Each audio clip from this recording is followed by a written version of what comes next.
क्या आपने कभी महसूस किया है कि कोई अदृश्य साया आपको आगे बढ़ने से रोक रही है?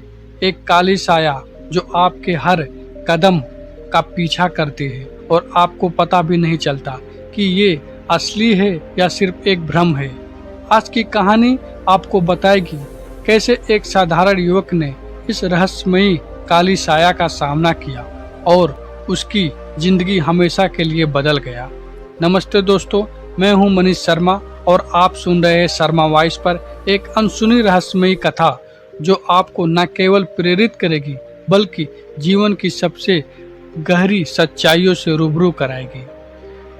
घने जंगलों के बीच स्थित एक छोटा गांव था जहां हर कोई बुद्ध के उपदेशों का पालन करता था।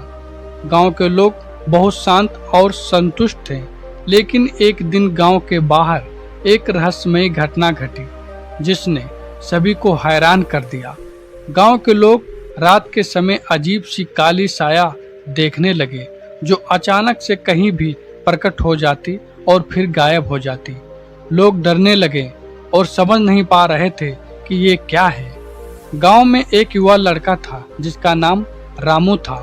वह बुद्ध के उपदेशों का बहुत बड़ा अनुयायी था और उनके विचारों से प्रेरित होकर अपना जीवन जीता था। लेकिन इस साया के रहस्य ने उसे भी बेचैन कर दिया था और गांव के बुजुर्गों ने कहा कि यह साया उस व्यक्ति को परेशान करती है जो किसी न किसी प्रकार का पाप करता है। रामू ने तय किया कि वह इस रहस्य का समाधान करेगा। रात के समय जब पूरी दुनिया सो रही थी, रामू ने जंगल की ओर जाने का निश्चय किया। वह काली साया के पीछे पीछे चल पड़ा। उसकी आंखों में संदेह और दिल में डर था। अंधेर रात में साया ने उसे एक गुफा तक पहुंचाया। वहां पहुंचते ही काली साया एकदम से गायब हो गई। रामू चौंक गया और उसे समझ नहीं आया कि क्या हो रहा है। तभी अचानक एक आवाज आई, जो तुम ढूंढ रहे हो वो तुम्हारे अंदर ही है। रामू ने उस आवाज को पहचान लिया। वह बुद्ध थे जो वहां ध्यान लगा रहे थे। बुद्ध ने मुस्कुराते हुए कहा, यह काली साया तुम्हारे भीतर के भय, लालच और क्रोध की है। यह साया तब तक पीछा करती रहेगी जब तक तुम इन नकारात्मक भावनाओं से मुक्त नहीं हो जाते। रामू ने सिर झुका लिया और कहा, गुरुजी, मैं समझ नहीं पा रहा हूँ। बुद्ध ने उसे समझाया, हमारे जीवन में सबसे बड़ी साया हमारे अंदर के बुरे विचार होते हैं।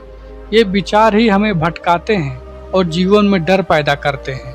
जिस दिन तुम अपने मन को शांत कर लोगे, इस साया का अंत हो जाएगा। रामू ने बुद्ध के शब्दों पर ध्यान दिया और गहरे ध्यान में चला गया। उसने अपने अंदर की सारी नकारात्मक भावनाओं को छोड़ने का प्रयास किया। कुछ ही समय बाद वह शांति और संतुलन प्राप्त कर सका। गांव लौटते समय वह काली साया कहीं नहीं दिखी। गांव के लोग आश्चर्यचकित थे, लेकिन रामू अब जानता था कि यह साया केवल उसके मन का प्रतिबिंब थी।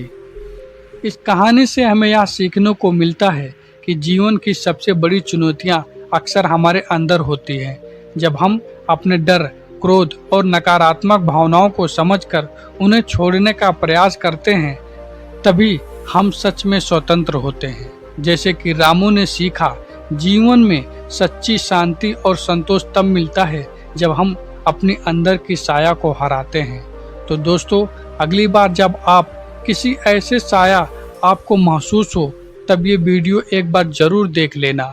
लेकिन उसके पहले अगर आपको यह कहानी पसंद आई हो तो कृपया लाइक और सब्सक्राइब करें और अपने विचार हमारे साथ साझा करें